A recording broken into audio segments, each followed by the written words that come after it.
Bangladesh Australia match নিয়ে আরো জানাতে ঢাকা বিশ্ববিদ্যালয়ের টিএসসি থেকে যুক্ত হচ্ছেন সহকর্মী মাঝারুল ইসলাম। মাঝার, অস্ট্রেলিয়াকে মাত্র 141 রানের টার্গেট দিয়েছে বাংলাদেশ। ব্যাটিং ব্যর্থতা নিয়ে দর্শকদের প্রতিক্রিয়া কি দেখছেন?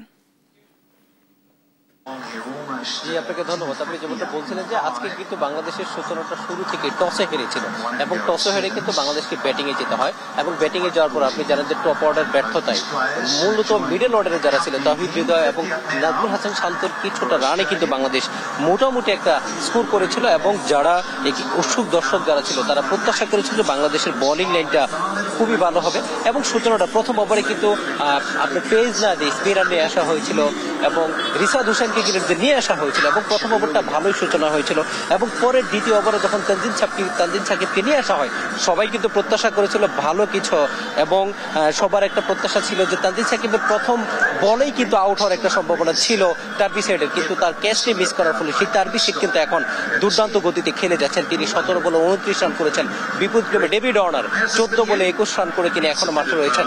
অর্থাৎ 5 ওভার 2 বল শেষে অস্ট্রেলিয়ার সঙ্গে 51 রান, এখনো পর্যন্ত কোনো উইকেট পড়েনি।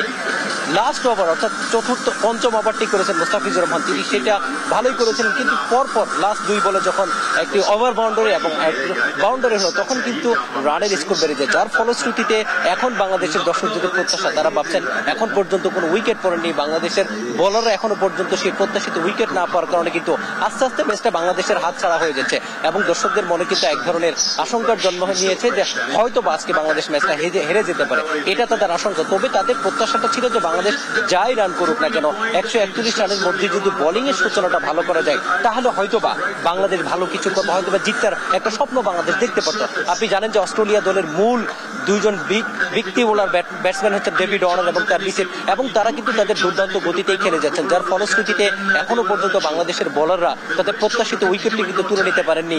এই মুহূর্তে মেহেদী হাসান বল করছেন, তিনি 2 ওভার 4 বল করে 14 রান দিয়েছেন, এখনো পর্যন্ত কোনো উইকেটের দেখা পান নাই, যার ফলশ্রুতিতে কিন্তু রান বেড়েই যাচ্ছে। আপনি জানেন যে এই মুহূর্তে অস্ট্রেলিয়ান দলের দরকার 86 বল থেকে 89 রান, যেটা অস্ট্রেলিয়ার মতো দলের কাছ থেকে খুব বেশি রান না।